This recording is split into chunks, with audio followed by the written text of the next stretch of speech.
Welcome to Touching is Good. I'm Daniel, and this is a special Halloween treat.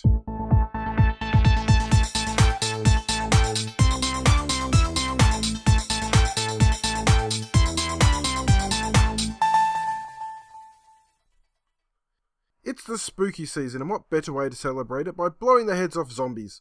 From titles like Zombies Ate My Neighbours to Zombie U, there have always been games in Nintendo systems for the zombie killing enthusiasts to sink their chainsaw into. DSiWare was no different, and for today, let's have a look at two overlooked little gems that will satisfy the urge for zombie brains without breaking the bank. First game in this zombie-themed two-course meal is Little Red Riding Hood's Zombie Barbecue. The game was originally released to retail as a budget title for the DS in October of 2008, only in the US. It was then later launched on DSiWare, first in Europe on October 30th, 2009, right before Halloween, and then over a year later on the 12th of December in the US. At retail, the game launched for under $20 US, however on DSiWare it could be purchased for a measly 800 points.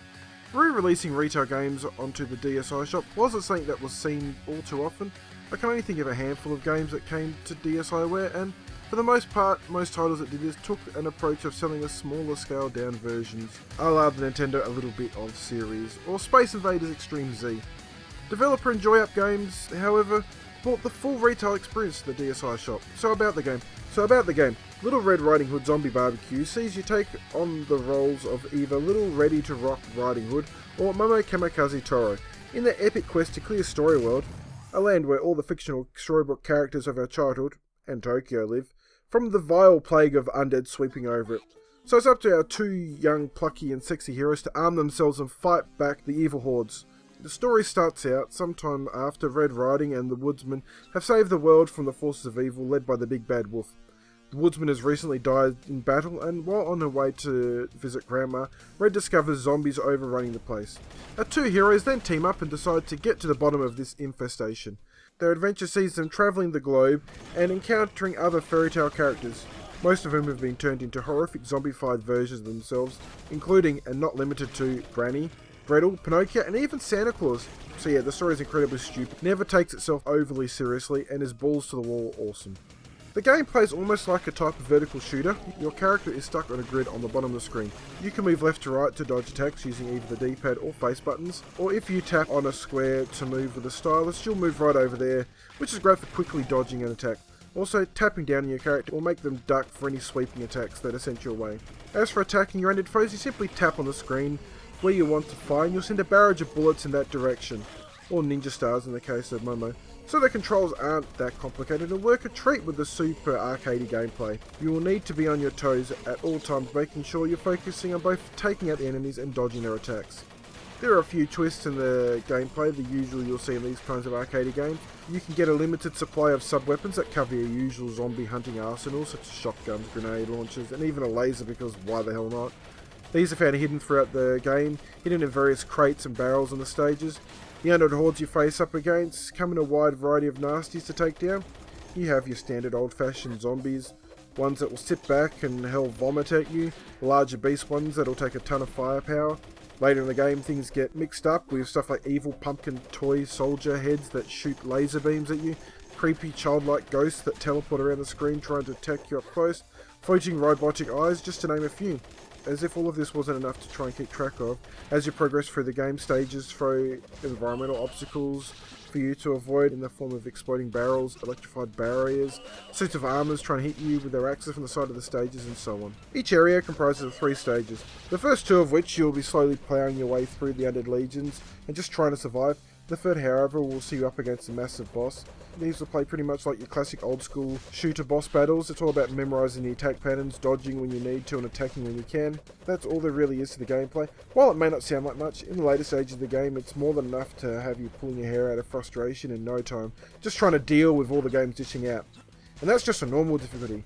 If you're a real sadist, you can always try hard and extreme once you've finished the normal. Heck, if you want to see the real ending to the game, you need to play it on those 2 anyway. Also, should you wish, there's a boss rush and survival modes for you to mess around in. Last point before I move into the next game in this episode, the game looks good. It's not great or pushing the DS boundaries or anything, but it's completely serviceable. The art style, while not particularly appealing, works well and helps the game look unique. The in-game music, again nothing special, but works well, giving it a completely fun and somewhat spooky feeling. All up, Little Red Riding Hood Zombie Barbecue is an incredibly fun little title, and an amazing hidden gem in the system's library. It's a great throwback to the old school arcade gaming days, albeit done using the DS's touchscreen. So while feeling old school, it plays fresh. It's not an easy game, it can be downright brutal at times, but if you stick with it, you'll find an incredibly rewarding experience that went under pretty much everyone's radar. Next up is Go Series Undead Storm. Now, as the title would suggest, this is part of the Go series of games, released onto DSiWare by European publisher GameBridge. All the games in the series are just short, simple, budget price titles, all in the 200 to 500 point price range when released on the DSi shop. I've only played a few of these titles, but they all seem pretty solid, and Undead Storm is an awesome little title for what it is. It was first published on the DSi shop in Japan on February 16th, 2011, with other regions receiving it in the following year. The easiest way I can think to describe Undead Storm is that it's basically a top-down Left 4 Dead. You can play either on your own with bots, or with up to 4 friends via local co-op to take on the hordes of zombies. You select one of 4 characters and then select which of the 3 areas you want to play through, and then you're away. Each session sees you taking on 5 waves of zombies. Between each wave you get a chance to heal up and resupply with ammo and get ready for the next wave. After the final wave you'll take on a boss and that's it. There's no story to play through, and outside of a simple achievement system, there's not a lot more to it. Thankfully though, the gameplay is super fun, and if you can get some friends together, you'll have a good time on the harder difficulties. The controls are pretty simple, however it can take a bit of getting used to. Movement is all handled with the D-pad, however, to aim your character you must use the L and R buttons to rotate the direction you're facing. Now this is great as it lets you strafe around and line up shots quite well, however it can take a bit of time for your character to turn around sometimes, and when you're getting spawned by zombie hordes, every second counts. The face buttons all find use. A, B and Y control your various weapons, and X is used to assist an ally when they have been taken down by the zombies. It's pretty easy and intuitive once you get your head around having to turn away. There are a nice selection of zombies to blow away in the game, your standard slow moving ones, the big boomer types that will charge you and blow up when you defeat them, plus a few others. And at the end of each area there's a big boss monster that will take more work to take down. Thankfully, the game gives you plenty of weapons to help in the fight, which follow pretty much what you would expect from a game like this. Machine guns, shotguns, flamethrowers, sniper rifles and so on. Should you run out of ammo with these, you always have your trusty handgun with its never-ending supply of ammo to keep you going. As I said, you can play either multiplayer or single player. Multiplayer is local only, you do require multiple copies of this game. It's a shame they never tried for online with this, as I could see myself having a lot of fun online with others. That said, the game was only 200 DSi points, or whatever the equivalent of that is in your region, so it's easy enough to get others to join in the fun for local. In single player, all other characters in the game are controlled by bots. You will need to search the stage for them, as they will need rescuing, but it's worth it as it helps take the pressure off when things get a bit dicey. On the graphical front, well, I guess you could say it's functional. It's by no means a looker of a game, maybe one of the most ugly games I've seen on the DS, to be honest. But it does what it needs to, I guess, and again, it's a super cheap game, so you can't ask for much. Same can be said for the audio. It's nothing special, but it gets the job done. Go Series Undead Storm is a solid little title. It's not going to blow you away, but it's really worth a look in. You'll easily get your 200 points out of it, and if you can get some friends to join in the fun, you'll most certainly get a good 30 minutes or so out of it. And honestly, for 200 points, what more could you ask for? It's worth noting that there was a follow-up released in the 3DS eShop called Undead Storm Nightmare. Plays much the same. However, it has a greatly expanded upon single-player mode. One last thing that I should note is that Nintendo is currently in the process of shutting down the DSi shop on all DSi systems. However, you can still buy all DSiWare titles for your 3DS from the eShop.